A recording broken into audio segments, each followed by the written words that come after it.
All right, folks, here in Fruita, when you see we got the 24-foot grain platform that we're going to put up on auction time for you.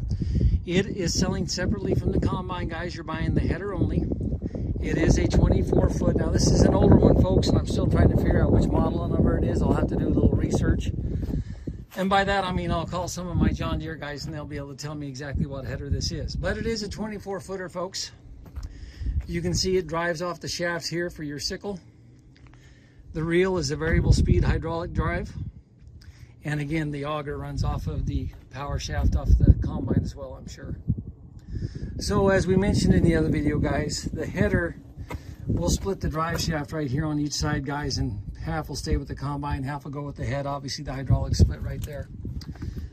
This, for an older head, guys, is pretty straight. I don't see a lot of damage to it. There's a couple spots that we'll point out, like right here, that you can see that they've done a little bit of a weld. But the hydraulics raise the reel up and down just as they should. You can see that's an older reel. It's got the wooden bats on it with the teeth, the teeth that are bolted to the wooden bats. There are 6 bats on that reel. But the pan underneath that auger, I believe, is good, folks.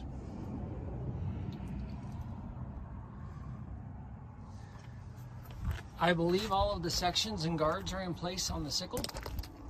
The one thing we did want to point out, guys, this chain drive, this is the variable speed drive to the reel, is out of alignment just a little bit. They've bent it. I think they bent it right here possibly.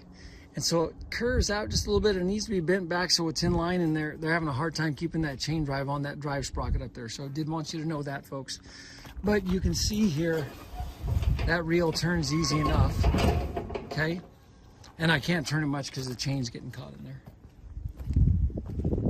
But again, it's an older header on it, guys. But I think it's a decent little head for sure. 24-footer. So we'll get it put up on auction time for you, folks. You guys let me know if you have any questions.